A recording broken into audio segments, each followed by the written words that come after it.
Invisible Man.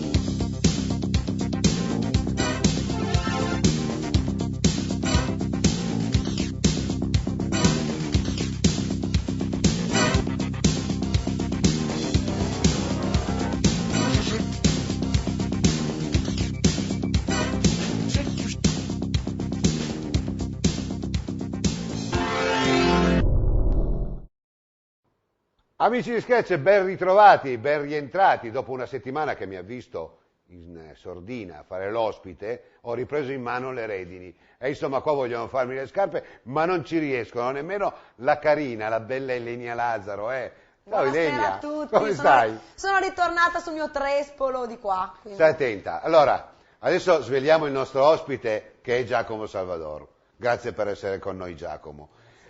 Tu sei stata in Svizzera, subito alla Sborona, no? Vai in Svizzera, com'è andata? Non è andata male, abbiamo fatto un ottimo allenamento perché il percorso era veramente tosto e penso che ci servirà per quanto riguarda il campionato italiano. Poi sono riuscita ad arrivare nelle prime 15 assolute, quindi ho preso anche qualche punticino per la top class, che non fa mai male, visto che ho saltato il Giro d'Italia. E là ci sono dei rimborsi particolarmente succulenti, nel senso, non ci si fa i soldi, ma dà la possibilità di finanziare almeno il viaggio. Beh, quello sicuramente, è ovvio che non abbiamo grosse possibilità di andare con i nostri mezzi, e qui eravamo ospiti di Jasmine Eckerman, la vincitrice della gara di Fai di Oderzo, e in questo caso avevamo il vitto alloggio pagato su un bellissimo posto lì in montagna, e poi diciamo che con la tabella premi che c'è in Svizzera ti permette comunque di pagarti il viaggio, perché io ho fatto ad esempio 14esima e ho preso di più di una vittoria qui in Italia, quindi diciamo che insomma girano di bei soldini, ecco. Insomma, bei soldini. Giacomo, qua si apre una parentesi, no? Nel senso che pare che gli altri siano extraterrestri, noi siamo il terzo mondo.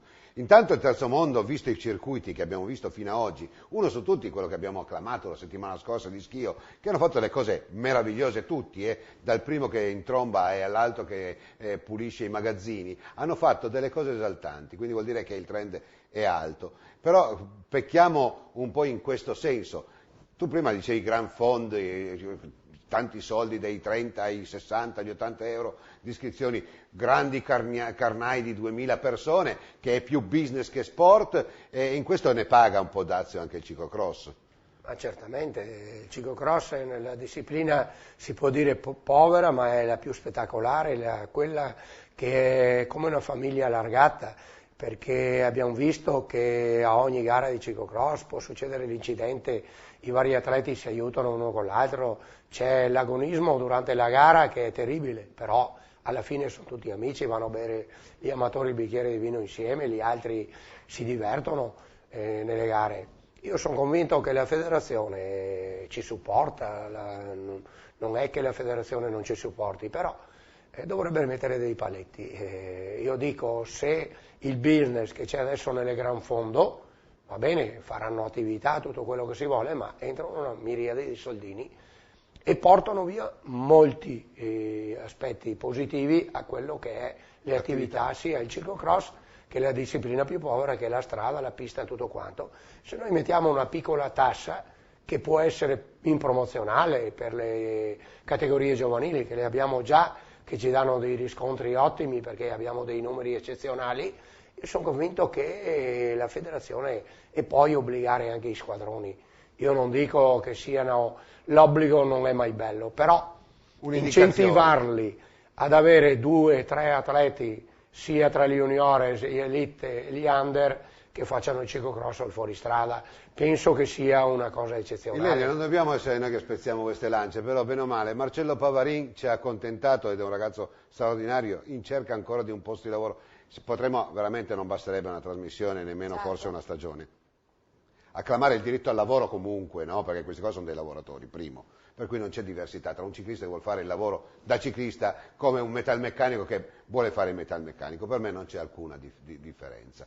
La differenza però la si nota, e diceva delle frasi importanti, si parla tanto che ha spaccato un po' quello che è l'intelligence dei dirigenti sulle premiazioni dei bambini, alcuni sono contrari, alcuni sono favorevoli, poi c'è stata proprio una collisione totale, no? Dove tutti possono aver ragione e noi non vogliamo entrare, però il ciclocross a una sorta di codice educativo esagerato. Lui diceva ci si trova dopo anche a bere un bicchiere di vino tra amatori. Ecco, i bambini respirano questa cosa qua, noi vediamo i G6 che partecipano, li facciamo vedere poco, ma respirano quest'aria che non è assolutamente un'area di grande tensione tra gli atleti. No, anzi, il ciclocross è una scuola di vita, io l'ho sempre detto, anche perché viene dalla terra rispetto alla strada, rispetto alle altre discipline, viene dalla terra, dal fango. Certo. E nel ciclocross tutti sono uguali, perché tutti si sporcano, tutti fanno la stessa fatica, maschi e femmine. Una cosa bella, mi apro e chiudo una parentesi, mi allaccio, una battaglia che ha fatto Jasmine Eckermann in Svizzera è quella di cercare di uniformare il montepremi donne e uomini. Jasmine è arrivata terza in Coppa del Mondo 2 settimane fa, quindi è un atleta di spicco per la Svizzera, però lei mi ha detto guarda, io vinco il titolo svizzero e prendo 100 franchi, il primo maschio elite che vince il titolo svizzero prende 1500, non è giusto perché la fatica è uguale. Quindi veramente il ciclocross in questo deve essere un esempio di quanto si è uguali nel far fatica e nel divertirsi, perché poi tutti lo fanno per divertimento. Tutte anche. Frasi che lasciano il tempo che trovano, cara Ilenia, perché quando poi arriviamo a mettere in moto le intelligenze femminili, servono tanto per propaganda prima di entrare nella Camera dei Bottoni, però nessuno investe mai un centesimo su une donne, ne parleremo dopo. I giovanissimi, mi dai un po' la... Sì, abbiamo visto ancora Tommaso Dalla Valle, vincitore. Ragazzo terribile. Ora, tra l'altro uno dei pochi che riusciva a fare, io non c'ero, ma me l'hanno riferito, che faceva i fossetti in bicicletta, quindi sarà a tenere d'occhio anche per il campionato italiano. Felice Manuel e Sergiano Giovanni al secondo e terzo posto, ma poi li nominiamo un po' tutti, no? Filippo Fontana, che è il figlio di Ale Fontana, Polano, Toccoli, De Piazza, Carpene, Cover e Rela, questi i primi 10, però era un bel numero, 28 iscritti anche per Scorzè, quindi insomma avremo un bel numero anche di esordienti al primo anno a Vittorio Veneto. Giacomo, allora il ciclismo o è una schifezza, il ciclocross, allora abbandoniamo tutto, ma se invece trova del fascino da parte dei ragazzini, 28 non sono pochi, negli esordienti ne abbiamo visto un bel numero forte, allora non è una schifezza. Vale la pena di investire qualcosa. Io li ho visti a Lives, che era una giornata terribile, volevano tutti i corsi correre, poi noi per sicurezza non li abbiamo fatti, perché loro volevano andare dentro anche fino alle torace e nell'acqua.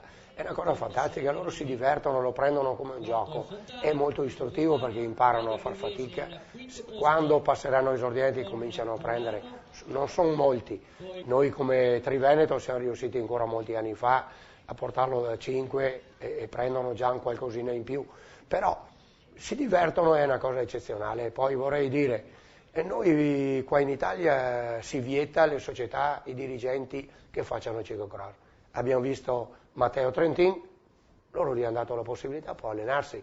Sono convinto che adesso parte per i paesi esteri dove c'è il caldo per allenarsi e comincerà già a tirargli il collo ai suoi compagni, perché comincia a avere la gamba Trentin. Certo. E si è divertito, perché ha trovato gli amici, io l'ho invitato alla mia cena e sono stato contentissimo, perché è un ragazzo splendido. E poi è un simbolo, perché vedevo i ragazzini chiedere anche gli autografi. Ma no? certo, perché comunque Trentin, insomma, è uno che è partito dal ciclocross e adesso è là con Bonen, cioè non dimentichiamocelo che alla Sanremo se non cadeva era lì per fare la volata, quindi comunque... Beh, però ha vinto il trofeo Matteo, ti voglio dire, non è che è arrivato l'ultimo, Ma sì, ma poi quello sai, però è a livello, ti dico, magari i ragazzini adesso lo vedono come, sì, quello che è lì con Bonen, che aiuta Bonen, che è lì davanti, e comunque resta Liberazione ha vinto. Ha vinto Liberazione, ma era ancora dilettante. Certo. Adesso io ti parlo proprio della carriera che sta facendo da professionista, però questa è proprio una mentalità che c'è nei paesi del nord. Anche in Svizzera ieri c'erano i due Flukinger,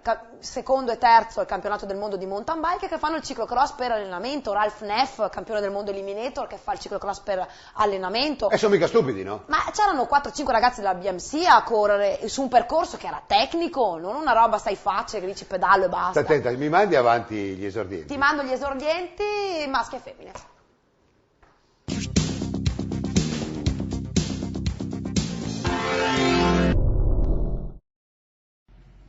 Amici di Scratch, eccoci qui a Scorzè per la penultima prova del trofeo Triveneto di ciclocross. Oggi un commentatore d'eccezione, Giacomo Salvador. Ciao Giacomo. Buongiorno a tutti. E siamo già con le immagini sulla prima gara, quella riservata agli esordienti maschili e femminili. Vediamo appunto l'ultimo giro in programma, questo percorso di Scorzè anche quest'anno battuto dal fango, e andiamo già a dare le prime classifiche. Per quanto riguarda la categoria maschile, davanti abbiamo Raffaele Lavieri del Loco Bike con Alberto Brancati della Caprivesi subito dietro. Seguono Mattia Raccani e Mattia Consolaro. Nelle donne invece la nostra Sara Casasola è già al comando. Ecco qui l'arrivo di Raffaele Lavieri che batte Alberto Brancati, quindi Mattia Raccani, Mattia Consolaro, Simone Rigo, Donadello Viola, Mattia Taborra, Federico Pitton, Lorenzo De Vettori e Giovanni Angelozzi.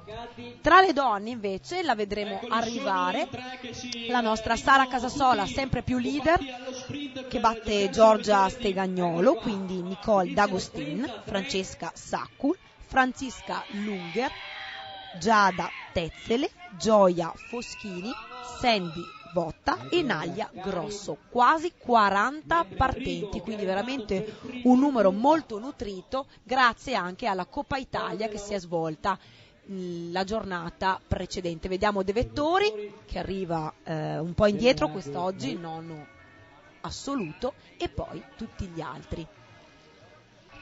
Ed ecco, vediamo all'arrivo pimpantissima Sara Casasola, sempre più al comando, ormai saldamente vittoriosa di questo trofeo Triveneto. Una soddisfazione in più per il Piovene Rocchette quest'anno. Insomma, Zana non si sa bene come sta, però ha avuto la sfortuna. Oggi tu riscatti. Beh sì, Filippo si è rotto la clavicola, dispiace, però è così, è ciclocross. Questa maglia sono molto felice perché ho combattuto fino all'ultimo e ho vinto davvero per poco.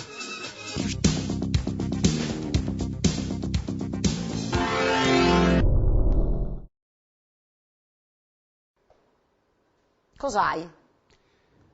Ma scusa, settimana scorsa ti sei messa qua, sul Trespolo, del Parù. Beh, adesso sono qua, scusa, sono ritornata Sì, ma mi hai tirato la cronaca. Vabbè, ma oggi avevamo Giacomo, ho fatto con Giacomo. Ma come ti permetti? Ma mi freghi anche la cronaca. Sì, ma se non hai voglia che dormi, io non ho tempo ma a chi perdere. stava dormendo? È una menzogna questa. Sì, guarda. Giulio Franzolin terzo, eccolo qui, anche lui sta cercando di andare a riprendere i due davanti, quindi Bertolini e Coledani, e Stefano Bollardini in questo momento è quarto assieme a Moreno Pellisson, che lo vediamo adesso, e poi tutti gli altri. Questo invece è Simone Velasco, un gradito ritorno anche per Simone. Siete tutti in combutta con me. Non è vero. Dai. No, è verissimo. Andiamo avanti perché abbiamo poco tempo. No, ma questo tempo qua mi rode il fegato, va bene. Comunque, bando alle ciance. Prima ti stavo dicendo una cosa, Ilenia, che si parla tanto. Adesso io vedo, c'è internet, no? Quindi si può usare internet, si vede tutti quelli che parlano, tutti inneggiano la parità dei diritti. Tu prima dicevi che in Svizzera non è giusto pagare una di meno, e io sono favorevolissimo. Abbiamo visto adesso, a parte tutto, e la gente lo vedrà nelle prossime gare, la tua competenza nella cronaca, che credimi non mi ha fatto certo rimpiangere i vecchi tromboni, compreso me, che fanno la cronaca come facevamo forse 50 anni fa. Ecco adesso il numero 127, ecco, insomma è una cronaca molto più disimpegnata, molto più, e questo io ti faccio un plauso, però è anche molto difficile che vi diano delle possibilità. Sì, specialmente se sei una donna. Ecco. E parlare a livello del ciclismo, sì. Ecco Giacomo, se non ci fossero le donne, tante volte anche al trofeo ciclocross, ma non soltanto, anche nelle gare che andiamo a vedere, quelle poche gare che si possono organizzare a livello allievi, esordienti su strada, insomma, non ci fossero le donne, tante volte servono dei grandi mal di pancia.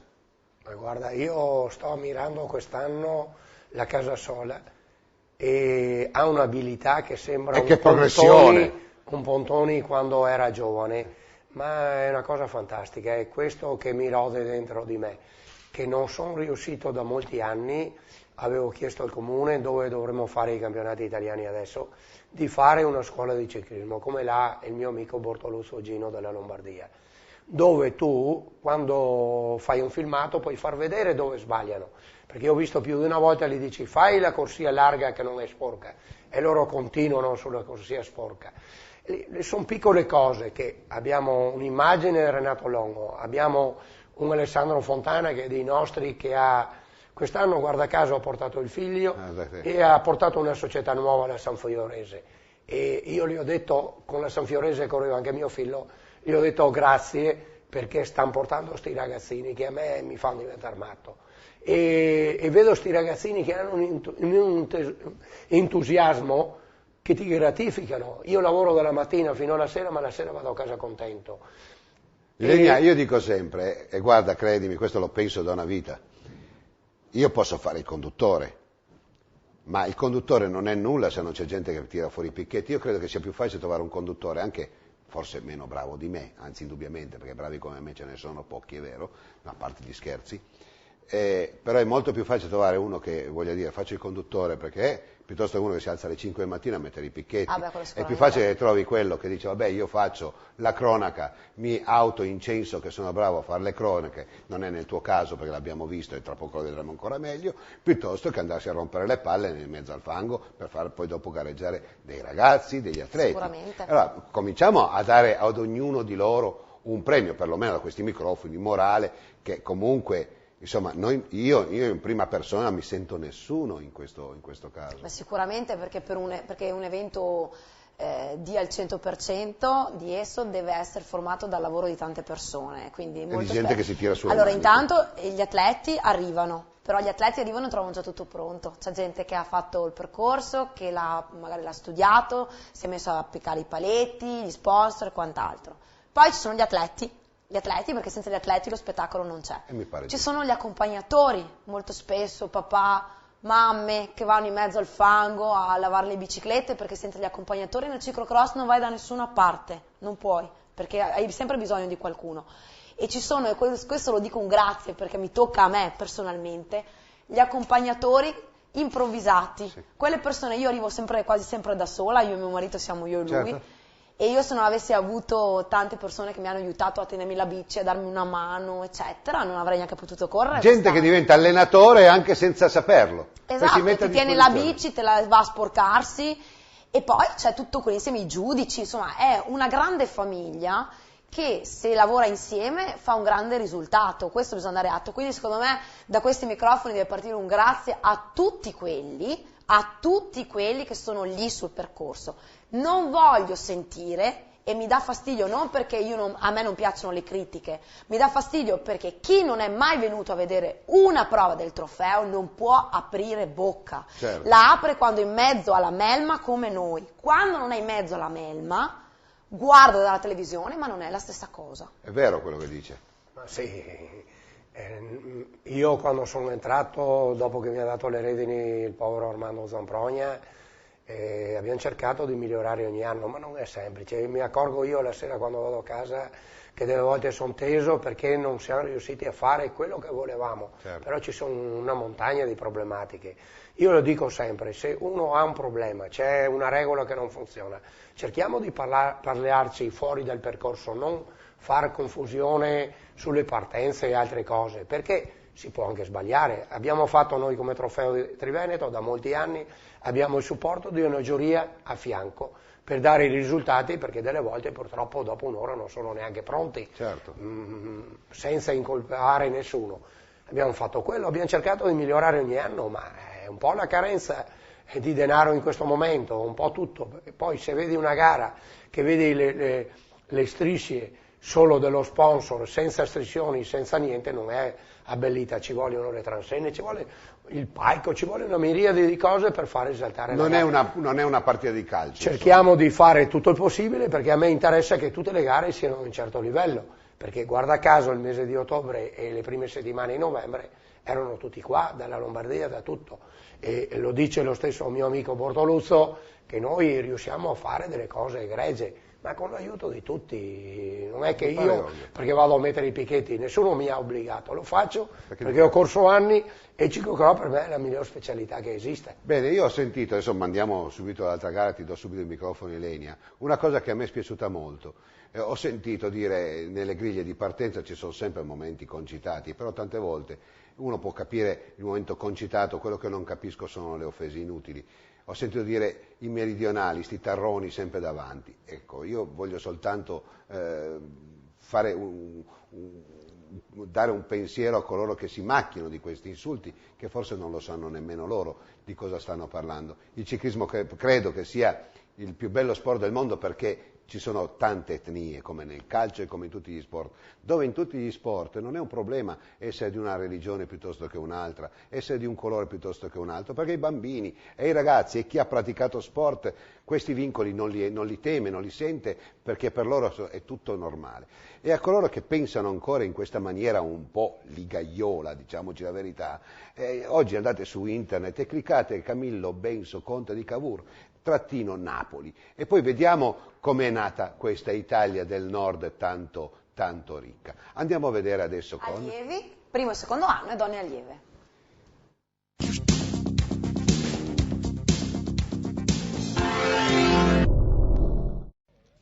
E con questo uccellino che fa tanto primavera anche in questo paesaggio però molto invernale, andiamo con la seconda partenza, quella dedicata agli allievi, primo e secondo anno, alle donne allieve. Giacomo, un bel numero, una 70 di atleti qui a Scorzè, in una gara che era, diciamo, il giorno dopo della Coppa Italia e però assegnava la maglia di campione regionale. Ma certamente è stata era una giornata splendida di sole, un po' fredda, però abbiamo avuto un riscontro ottimo, tenendo conto che il giorno prima c'era la Coppa Italia, molti delle varie regioni d'Italia si sono fermati per correre anche alla domenica nel Trofeo Triveneto.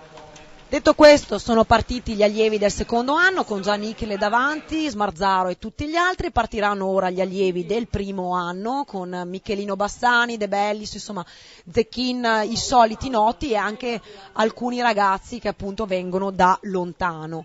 Partenza poi, eccola qua, già veramente a sprambattuto di questi ragazzi dell'acqua e sapone, quindi fa bene a questi ragazzi anche cimentarsi 1 settimana, 2 settimane prima del campionato italiano con atleti anche di altre regioni. Ma certamente, perché possono misurarsi, vedere la condizione, vedere lo stato di forma.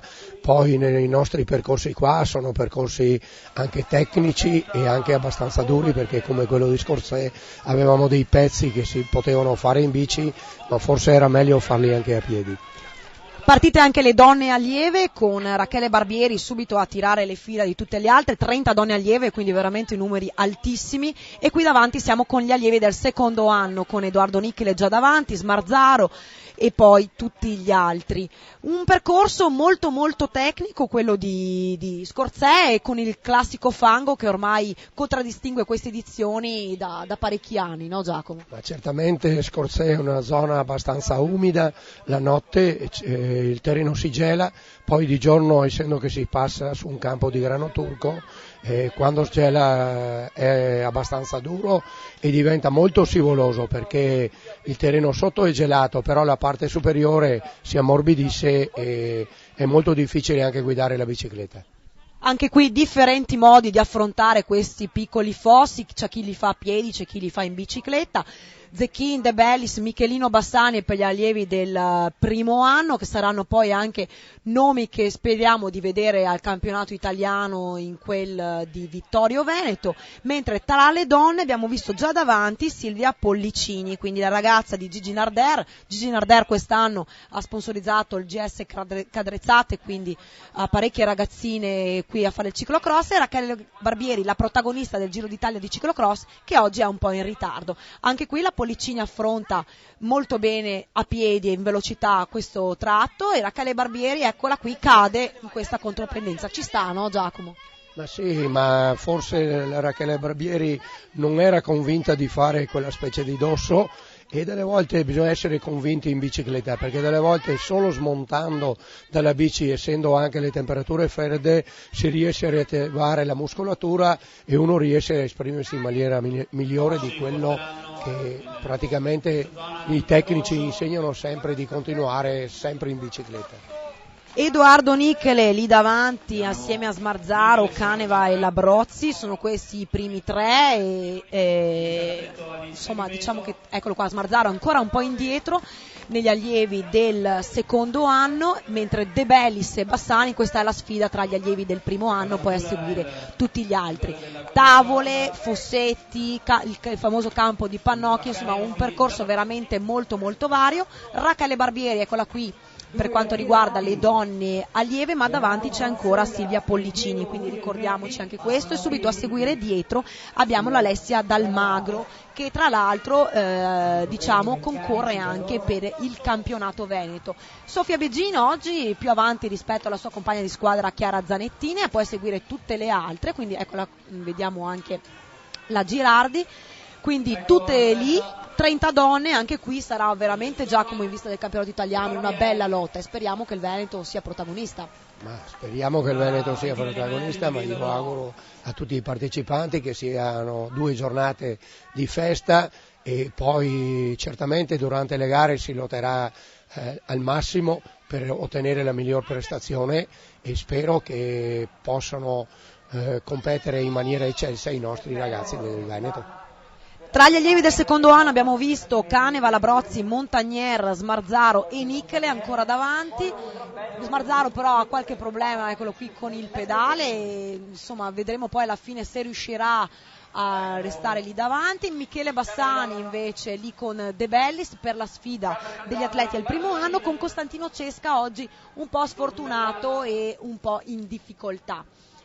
Bellissima questa nostra immagine del nostro Camera Vengiani dal Santo, e insomma ci fa vedere anche un po' una versione un po' invernale di questo ciclocross, mentre Silvia Pollicini ha staccato definitivamente Rachele Barbieri che al momento viaggia con una quindicina di secondi nei confronti dell'atleta lombarda, e seguono poi dopo, la vediamo Alessia Dalmagro e Anna Faoro il duetto del Postumia 73 con Allegra Maria Arzuffi, che diciamo però le ragazze del Postumia si contenderanno poi il titolo regionale. Eccola qua, Daniel Smarzaro, vittoria per l'atleta di Borgo Valsugana, quindi veramente uno squillo in vista dei campionati italiani di Vittorio Veneto. Segue Mauro Caneva che batte in volata Francesco Labrozzi, quindi Luca Montagnier, Christian Buttò, Edoardo Nichele, mentre vediamo il primo degli allievi al primo anno, Michele Bassani, che batte anche qui veramente in volata Davide De Bellis, quindi Antonio Folcarelli, Andrei Vlas, Costantino Cesca, Matteo Zecchin, Jacob Dorigoni, Mattia Pellizzer, Paolo Fragrassi e David Tedde. Questo è Zecchin, e aspettiamo anche la prima donna. Eccola qui, Silvia Pollicini, cadrezzate verso l'Iride, va a vincere su Rachele Barbieri a 15 secondi. Vediamo anche l'arrivo di Rachele Barbieri, che sarà sicuramente qui subito dopo. Quindi eccola qui Rachele Barbieri, un po' affranta, ma brava, seconda, e veramente bello il gesto. Quindi Arzuffi, Dalmagro, Faoro, Verrando, Zanettin, Ragusa, Borghesi e Sofia Beggin.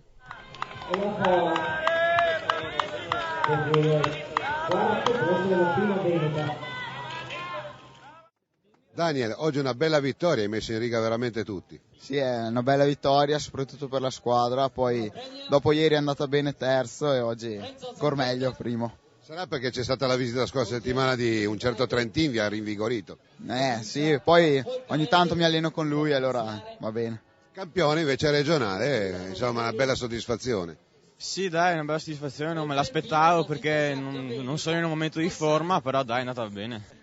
Ci speravi un po' di fargli lo sgambetto per sta maglia? Beh sì, ieri era andata anche bene, oggi non pensavo di essere in forma ma stavo bene, il problema è un po' col fango, qualche caduta l'ho perso, però complimenti anche a lui. Campione regionale Veneto e oramai credo quasi definitivamente, non è un pro forma mussolente, però bisogna stare attenti. Ma sì, il ciclocross non si può mai aspettare niente, io penso che se non è il primo è il secondo, però si spera sempre nel primo. Silvia Pollicini, una gran bella vittoria oggi. Sì, sono molto contenta di questa vittoria, anche perché ieri è andata un po' male, ho avuto dei piccoli inconvenienti e oggi sono riuscita a rifarmi. Campionati italiani? Speriamo in bene, perché ho fatto terza 2 anni fa, seconda l'anno scorso e quest'anno ci aspettiamo l'oro. Zanettini, non c'è la vittoria però conservi la maglia. Sì, almeno quello, insomma la gara è andata più o meno, ma la maglia ce l'ho ancora. Insomma, più vanno avanti le settimane, più diciamo così trovi tanta concorrenza. Sì, infatti questa gara c'era tutta Italia, sono molto forti, quindi... Insomma, non sei arrivata malissimo. No, per carità, ho cominciato a recuperare verso la fine, ma la partenza è andata un po' male.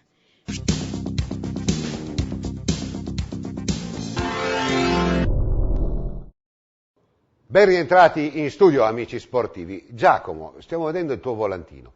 Adesso commenteremo gli allievi con l'Elenia, ma secondo te che campionato italiano sarà?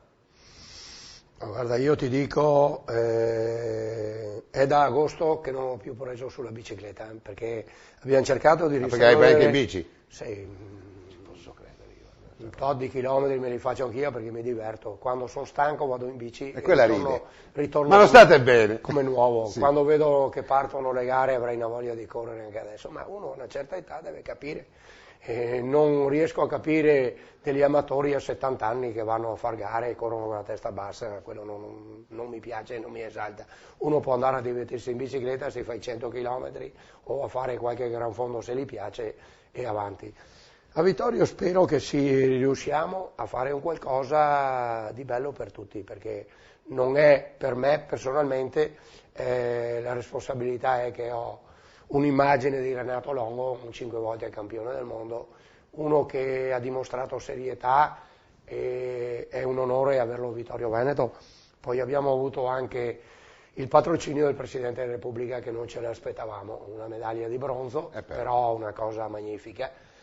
E questo ci ha spronato, stiamo pian pianino arrivando all'ultima settimana che poi definiremo la totale del percorso. Quindi questo percorso meraviglioso che ho sentito dire molto duro, che quindi metterà veramente a dura prova coloro che hanno preso inizio stagione un po' alla leggera questi campionati, mi pare di capire che poi ci saranno degli stand, ci saranno anche delle attrazioni, quindi non è soltanto un momento soltanto sportivo. No, ci sarà uno stand per tutti gli sportivi in tenuta dove potranno andare a mangiare. E guarda caso vorrei anche elogiare gli amici di Scorsese perché sono quelli che hanno fatto da mangiare in questi 2 giorni della Coppa Italia, che vengono a darci una mano a Vittorio Veneto, voglio ringraziarli. Il percorso sarà un percorso tipo estero dove c'è il duro, c'è l'asfalto, c'è un tratto che sale verso un ponticello che l'abbiamo fatto nuovo l'anno scorso. Sarà un percorso che poi c'è una visibilità enorme perché adesso non ci sono le foglie e il percorso da poi la RAI mi pare che faccia un contributo esagerato. Quello che ho capito dovrebbero fare praticamente una giornata quasi intera di far vedere insomma le gare principali della domenica. Beh, noi ti facciamo gli auguri, ma corna facendo addirittura avete programmato dei capannoni con il pronto intervento. Sì, la Prealpi Soccorso di Vittorio Veneto vogliono fare un qualcosa che in caso di necessità siano pronti a intervenire e a capo di tutto questo gruppo dei medici c'è la dottoressa Elisa Micheletto che viene a darci una mano anche lei con altri dottori di zona. Elenia, mi è piaciuto, adesso chiudiamola, no? Vogliono fare, ma insomma lui è quello che ha dovuto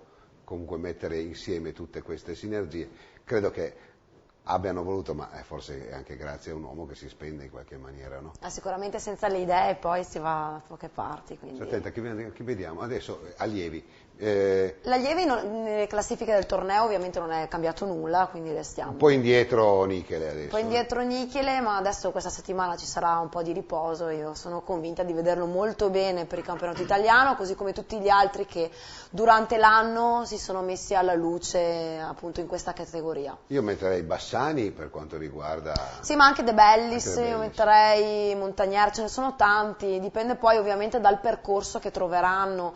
Se devo fare un raffronto guardo Schio adesso, che però non è così, perché il Vittorio è più duro, quindi vedremo, insomma, poi è sai, in questa categoria ma anche nelle altre. Ci giochiamo in chiusura questa cosa qua, ok? Quindi vediamo juniores, donne tutte, fascia 2.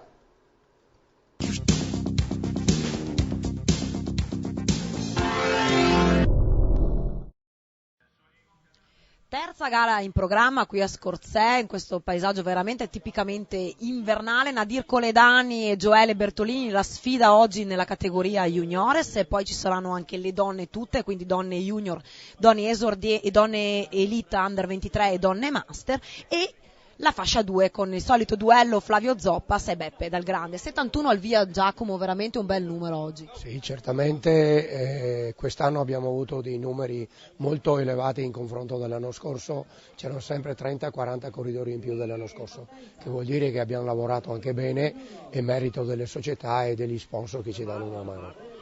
20 juniores i migliori d'Italia con la sfida tra Gioele Bertolini e Nadir Coledani. Andremo a vedere appunto come è messo Nadir nei confronti di Gioele, l'abbiamo avuto ospite la settimana scorsa, c'è anche Bolardini, Andreatta, Pelizzon, Velasco, Bondavalli, Giulio Franzolini e tutti gli altri. Fascia 2 con il solito duello Zoppas Dal Grande, vedremo oggi se riuscirà Giuseppe Dal Grande a far sua la vittoria e a accumulare un po' di punti anche per questa classifica molto incerta di questo trofeo, e vediamo anche poi, dovrebbero partire in questo momento anche le donne, quindi donne Elite Under 23 e Master Woman, anche loro un bel numero, anche quest'anno insomma. Diciamo che Scorzè rappresenta un banco di prova prima del titolo italiano e prima della Coppa del Mondo che sarà domenica prossima in quel di Roma. Subito davanti partenza sprombattuto di Valentina Scandolara, che già seconda la settimana scorsa in quel di Schio, quindi vediamo anche però Francesca Cuciniello, la Deborah Soligo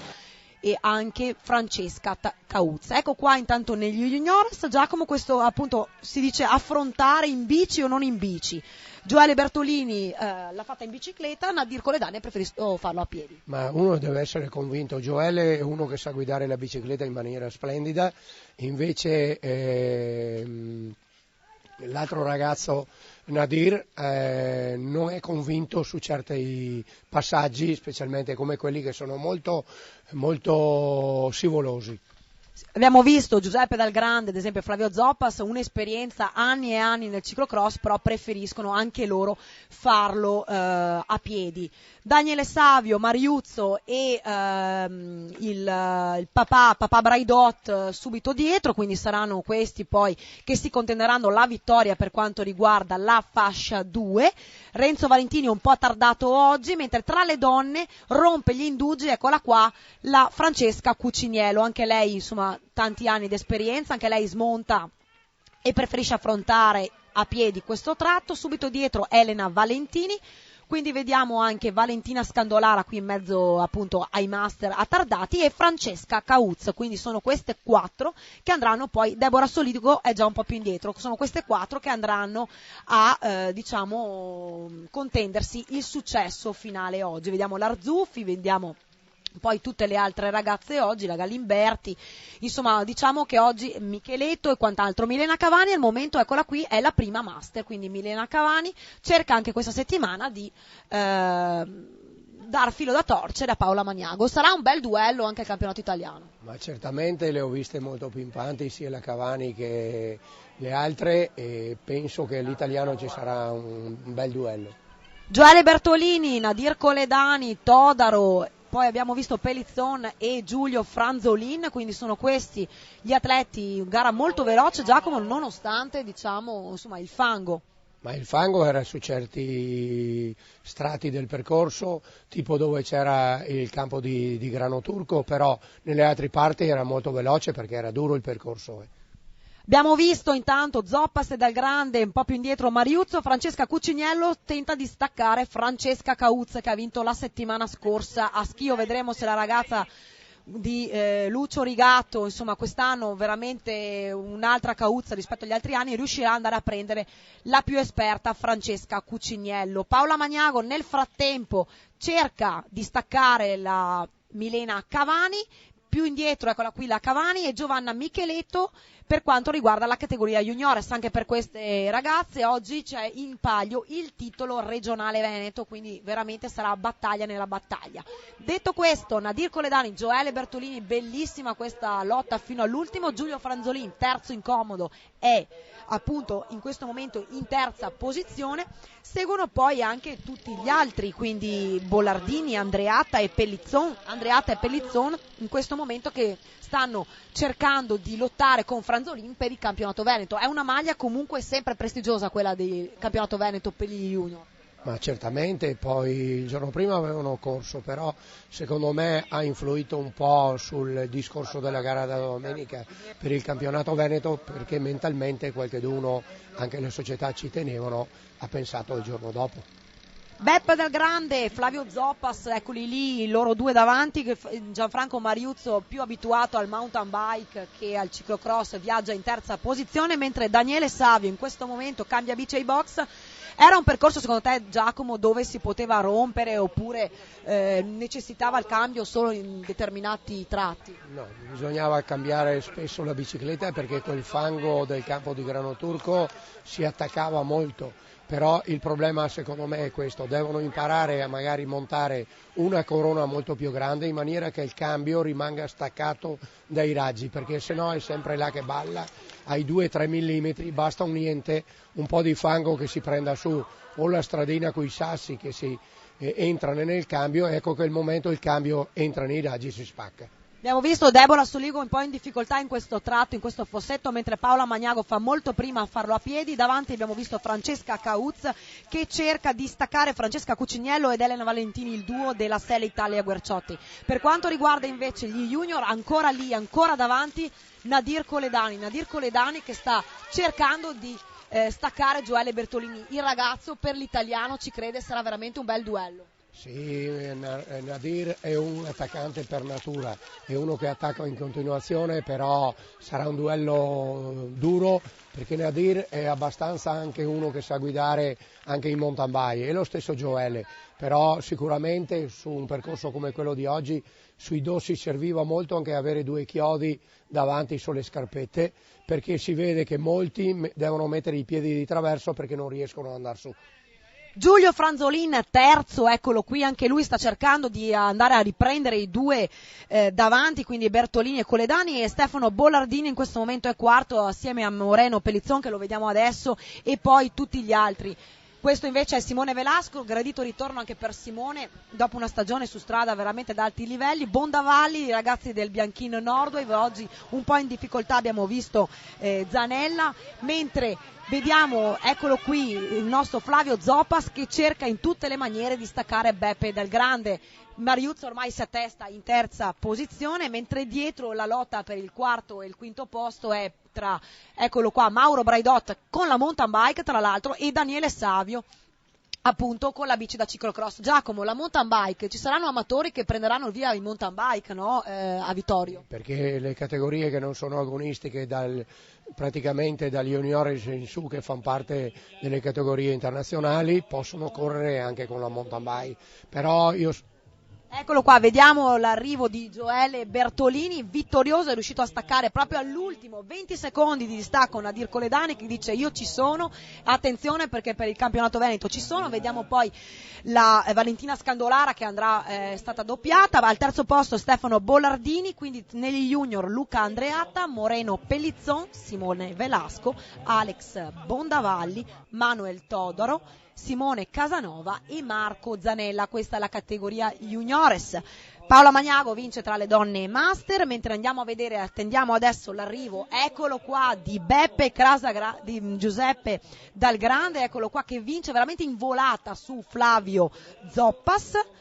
Quindi abbiamo visto un po' Zoppas un po' rammaricato oggi, mentre abbiamo la Galimberti che andrà a vincere poi la maglia per quanto riguarda le donne junior.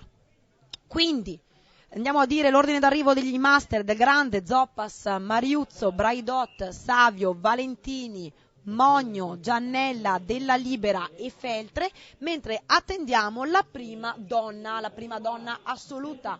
In questi frangenti abbiamo parecchi doppiati perché ovviamente in una partenza con 70 persone può succedere. Questo è Mauro Braidot con la sua bella mountain bike, arriva quarto per quanto riguarda i master. Eccola qua, Francesca Cauz che riesce a staccare all'ultimo momento la Francesca Cuciniello, quindi seconda vittoria in 2 settimane. Francesca Cuciniello è seconda a 15 secondi, quindi Elena Valentini, Arzuffi Alice Maria, Valentina Scandolara, Soligo, Magnago, Cavani, Galimberti e Camatta.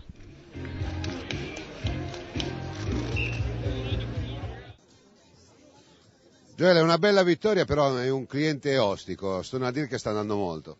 Sì, è andato molto forte oggi, ho avuto molti problemi nell'avvantaggiarmi su di lui, ce l'ho fatta nel finale e sono contento di questo. Nadir, insomma, oggi l'unica nota positiva è che la maglia non te la toglie più nessuno. Ecco, oggi penso di aver messo nell'armadio la maglia del trofeo. Oggi è stata una bella gara da parte mia, abbiamo lottato io e Gioele, sapevo che lui aveva qualcosina in più, ma ho detto oggi provo a tenergli la ruota, a fare qualche sforzo magari per staccarlo, ce l'ha fatta lui l'ultimo giro, ma sono contento di aver fatto spettacolo insieme a lui, la gente era tutta entusiasta di questo e va bene anche il secondo posto, sono felicissimo. Angolino della dedica. Sì, dedico questa vittoria a tutta la mia famiglia, ai miei fan che anche oggi mi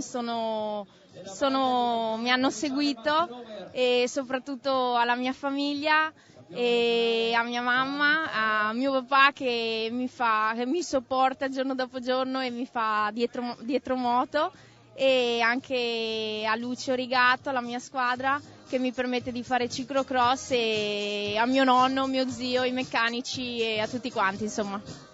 Beppo, non è detta l'ultima parola qua, oggi è una bella vittoria, e a Mussolenti si vedranno poi le cose. Sì, diciamo che abbiamo fatto una bella gara, ci siamo attaccati dall'inizio alla fine come succede nelle ultime gare. Diciamo che vincendo questa gara ci giochiamo tutto all'ultima, essendo punteggio doppio, chi vince l'ultima vince il trofeo.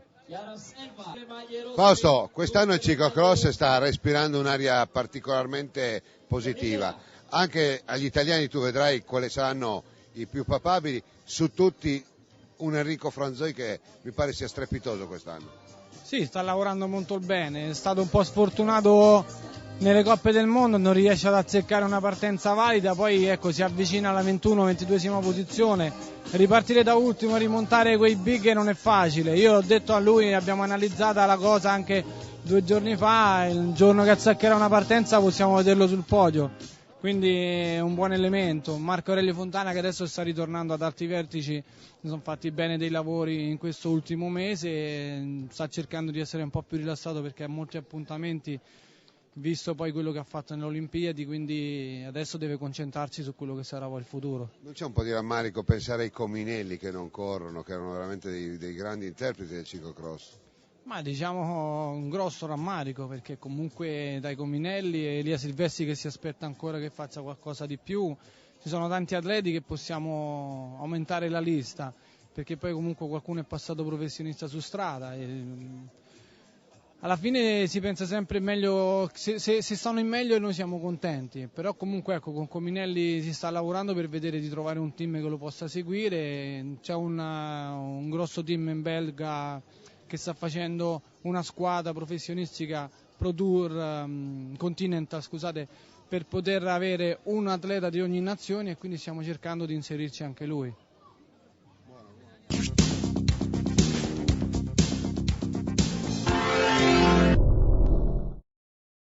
Ben rientrati in studio, amici sportivi e soprattutto appassionatissimi di ciclocross. Noi siamo stati contenti di dipanare in questa avventura invernale il racconto del ciclocross che a me oramai affascina da tantissimi anni, Ilenia. Abbiamo visto adesso gli juniores, no? Io dico una cosa, poi voglio sentire anche cosa ne pensa Giacomo. 2 indicazioni. Beppe Della Grande, che mi sa che quest'anno possa fare lo sgambetto a un grandissimo Zoppas, ma tra gli juniores, che è la cosa che mi preme di più proprio in vista dei campionati italiani, credo che ci sia un Nadir Coledani che, se sapesse guidare bene la bicicletta, sarebbe davanti sicuramente a Gioele Bertolini. Diciamo che si sta avvicinando moltissimo e ripeto, il campionato italiano è una gara di un giorno, può succedere di tutto ed è la dimostrazione, l'abbiamo detto anche la settimana scorsa, che il ragazzo, e parlo di Nadir, magari a parole dice Gioele è più forte, però è lì che prova fino alla fine, quindi se uno ci prova fino alla fine vuol dire che ci crede. Quindi sarà un bel duello, ci sono poi i terzi incomodi che può essere un Giulio Franzolin, può essere un Pellizzon, possono essere anche i ragazzi del Scorzè che in determinati percorsi vanno molto bene, quindi è una categoria diciamo che vedrà veramente una bella lotta. Fascia 2 ovviamente corrono ognuno nella loro categoria, quindi speriamo magari di vederli tutti vincitori, da una parte ci sarà il duello Savio magari e Zoppas, da grande in un'altra categoria, però anche lì Valentini, insomma sono quei nomi che a livello nazionale nella loro categoria secondo me faranno molto bene, ecco. Donne, insomma Francesca Cauz ha dimostrato ancora una volta che va bene. Io il mio pronostico l'ho fatto, non lo dico in diretta, ma chi ha letto un po' su Facebook, io il mio pronostico l'ho già fatto. e spero di aver ragione. Giacomo, se un consiglio da dare a Nadir Coledani, imparare di più a guidare questa bicicletta, perché ha visto nei terreni veloci Gioele disegnava le curve, mentre Nadir aveva qualche problema in più. Gioele è un acrobata, Nadir sta imparando molto velocemente perché ha un maestro di fianco che non è l'ultimo arrivato, è Daniele Pontoni, ma Nadir forse ha più cattiveria di Gioele. Gioele forse si sente sicuro, ma Nadir l'ho visto le ultime gare, non molla fino in ultima e sarà una gran lotta. Una gran lotta. Perché Adesso a Vittorio bisogna sì saper guidare, ma forse un po' meno del percorso che abbiamo visto. Bisogna essere muscolosi. Non ci sarà quel fango come là, neanche se dovesse piovere 3 giorni di fila, una notte di aria la mattina è quasi assurdo. Adesso cosa vediamo? Elite Under 23, amatori fascia 1.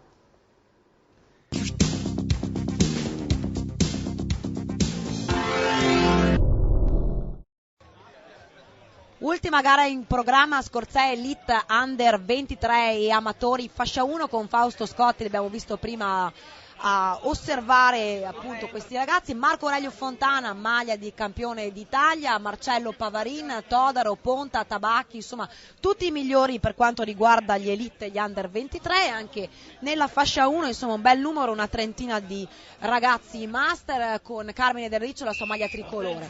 Partiti gli Elite e gli Under 23, bellissimo questo scorcio da dietro, abbiamo anche l'ultima apparizione nel ciclocross di Matteo Trentin che ha usato queste gare del trofeo per preparare la sua stagione su strada.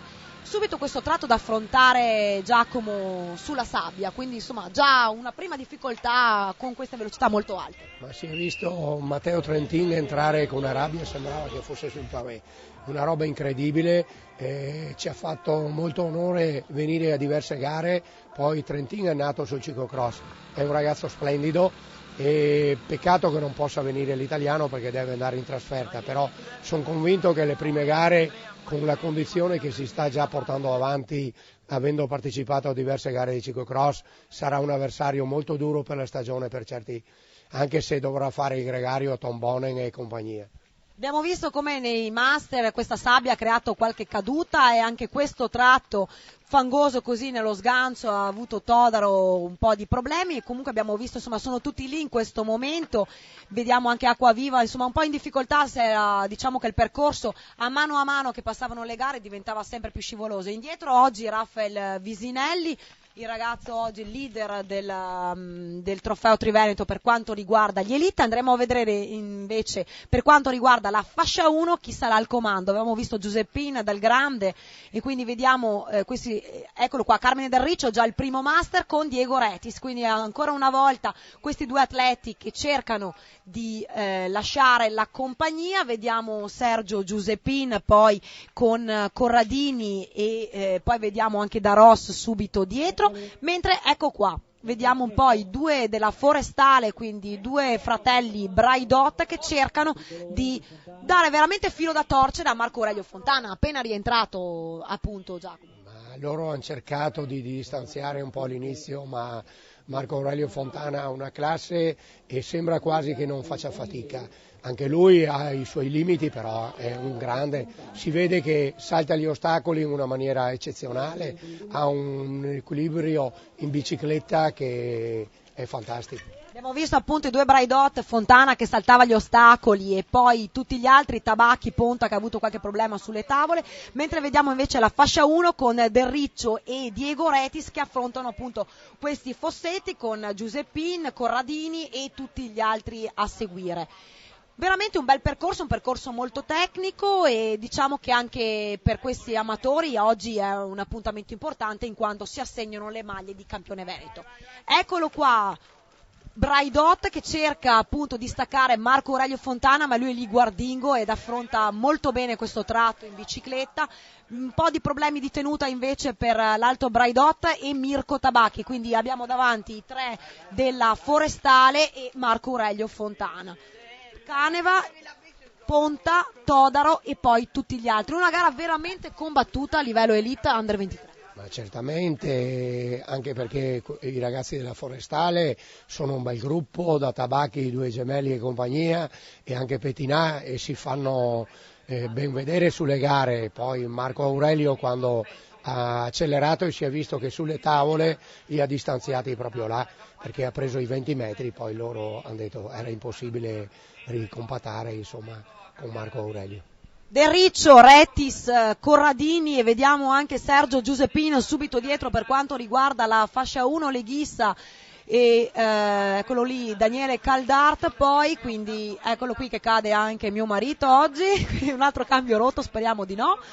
E quindi un percorso veramente molto duro anche per quanto riguarda la fascia 1, mentre davanti eccoli là Braidot e Marco Aurelio Fontana, che sembra quasi un po' giocare con questi ragazzi giovani e veementi della Forestale, che sono però il nostro futuro, il futuro del nostro ciclismo. Abbiamo visto anche Tommaso Caneva e Martin Lowe, insomma un estone oggi dell'Hard Rock Merida, che è venuto un po' a fare un po' di allenamento per il mountain bike qui a Scorzè, mentre Carmine Del Riccio è molto tranquillo, ha già veramente un bel margine di vantaggio su Diego Rettis e sta insomma anche lui affinando la preparazione in vista del campionato italiano. Anche per Carmine è un appuntamento che secondo me lo vedrà protagonista. Ma Carmine ci tiene l'italiano in maniera spasmodica, perché ultimamente ha saltato delle gare, non lo so il perché, o ha voluto prepararsi in sordina, non farsi vedere, però Carmine è uno che sa guidare e uno anche che va forte.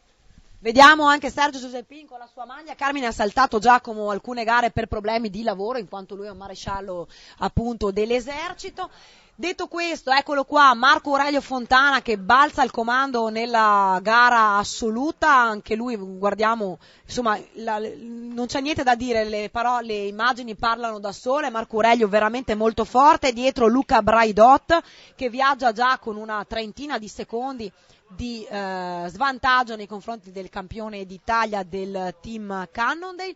Quindi a seguire eccolo qua Mirko Tabacchi e Daniele Braidot, quasi a fare una gara molto simile a quella di Lucenico, dove i tre forestali salirono tutti e tre sul podio. Questa volta però il campione d'Italia è nettamente più forte. Ivan Kais che cerca di vincere la sua categoria per quanto riguarda il campionato veneto. Ricordiamo oggi i master corrono in una fascia unica, ma poi le maglie saranno assegnate in base alla categoria di appartenenza, come sarà poi anche al campionato italiano.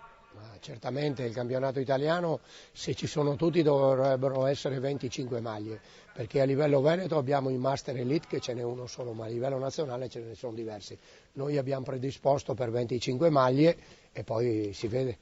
Vediamo un po' nelle retrovie, ma comunque messi bene a livello assoluto. Iari Cisotto, leader degli Under 23, con Marcello Pavarin e Nicola Spettinà, insomma Marcello Pavarin che oggi veramente si trova il lusso anche di battere un professionista come il nostro Matteo Trentin. Marcello Pavarin che in questo momento è senza contratto, quindi speriamo che magari il ciclocross faccia bene a Marcello, che qualche squadra gli dia la possibilità di continuare a correre ad alto livello con i professionisti. Matteo Trentin che era in corso in un piccolo incidente, in una caduta durante le fasi più concitate della corsa, mentre vediamo il nostro Sergio Giuseppin che ormai si attesta intorno alla quarta posizione.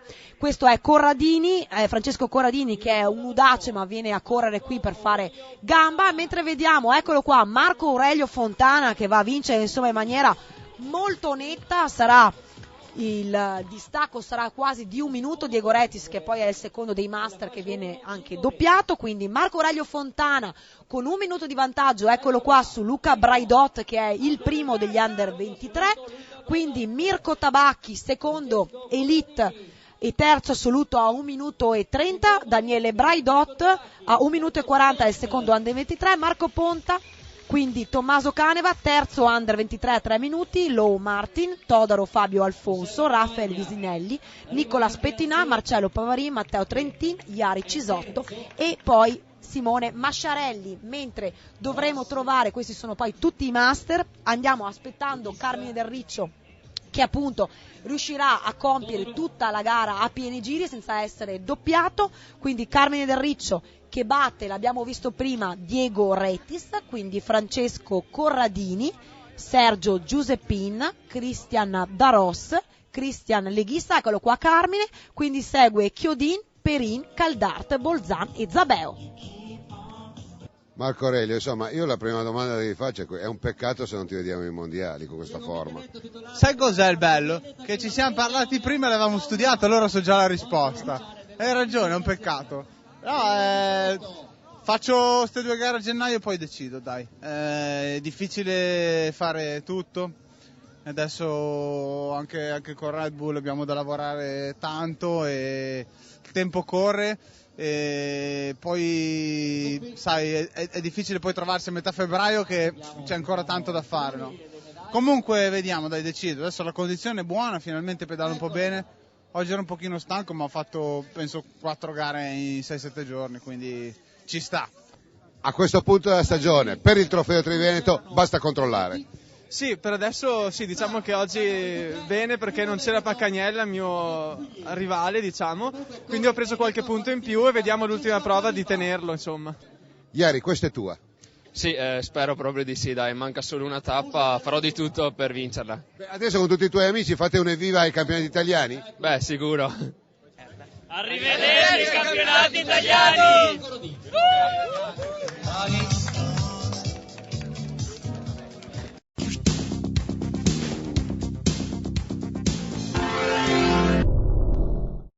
Bene, allora io intanto ti ringrazio, siamo proprio in chiusura, Ilenia, brava per la cronaca, sono molto arrabbiato ma dopo facciamo i conti. Io vorrei salutare tanti che veramente sono stati tanto coccoli, ma insomma saluto tutti coloro che mi hanno salutato a Scorzè perché erano preoccupatissimi, invece vedete come sto bene. Settimana prossima non ci vediamo, facciamo un ponte noi ci vediamo una settimana di pausa.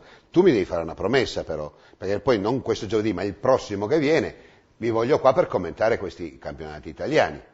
Ma certamente, se riesco, avrei piacere di portare anche il sindaco di Vittorio. Tu porta chi cavolo vuoi, basta che vieni qua, perché la gente credo che abbia anche piacere di sentire il dopocorso, è vero? Ma sicuramente. Le chiacchiere, diciamo così, il dietro le quinte. Esatto. Bene, io vi ringrazio, ti ringrazio anche te Giacomo e ringrazio anche te cara Ilenia che ti tocca la chiusura di questa trasmissione, amore mio. Voi ci vedete già nell'anno nuovo, quindi comunque buon anno a tutti e seguiteci sempre. Ciao. I'm the Invisible Man.